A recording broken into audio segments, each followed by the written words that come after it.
Bettina Ortiz y Mena was not accustomed to waiting, a former Miss Venezuela and Miss Universe runner-up. She is now the wife of Miami auto parts tycoon Herman Ortiz y Mena. At every restaurant she chose to grace with her presence, she was always greeted with reverence and whisked to the exact table she desired. Today, she wanted a corner table on the terrace at Sip Sip, her favorite lunch spot on Harbor Island.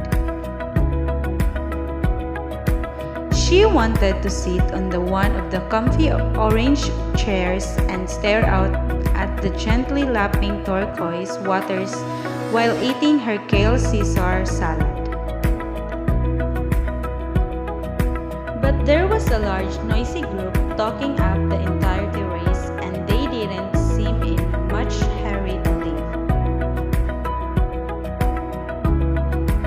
Bettina fumed as she glared at the tourists happily savoring their lunch in the sun.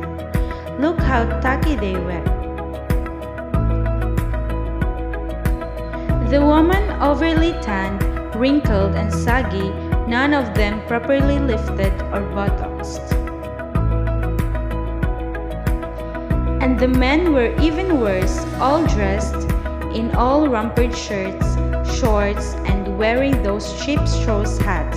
Why did such people have to come here? Feeling that she had been patient long enough, Bettina stormed into the kitchen. The Frenchioner crocheted Pucci kaftan top, shaking furiously as she made a beeline for the woman with a shock of a pixie cut blonde hair manning the main stage. Julie, honey, what's the dealio? I've waited more than 15 minutes for my table. Sorry, Bettina, it's been one of those days. The party of the 12 on the terrace showed up first just before you did. But the terrace is your prime spot. Why on earth did you let those tourists take up all the space? Well, the tourist in red fishing cap is the Duke of Glencora. His party just boasted over from Windermere. That's in his Royal Wiseman. You see the moored off the coast. Isn't it the most handsome sailboat you've ever seen? I'm not impressed by big boats. Bettina huffled, although secretly she was rather impressed by a people with big titles. From the kitchen window, she surveyed the party assembled on the terrace with new eyes. These British types were such a strange breed. Sure, they had their Savile Row suits and their heirloom tiaras, but when they traveled, they looked so painfully frumpy. It was only then that Bettina noticed three tan, well-built men in fitted white t-shirts and black Kevlar pants sitting at the adjacent table. The guys weren't eating but sat watchfully sipping glasses of seltzer water. I assumed that's the dog's security detail. They couldn't be more obvious. Don't they know that we're all billionaires here on Brilliant and this isn't how we rule? Actually, those bodyguards belong to Duke's special guests.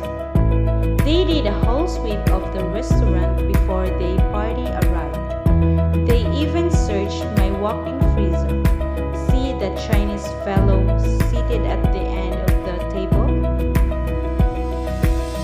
Bettina squinted at the portly, balding 70-something Asian man dressed in a nondescript white short sleeves, golf shirt and gray trousers. Oh, I didn't even notice him. Am I supposed to know who he is? That's Alfred Chang. looks like their chauffeur.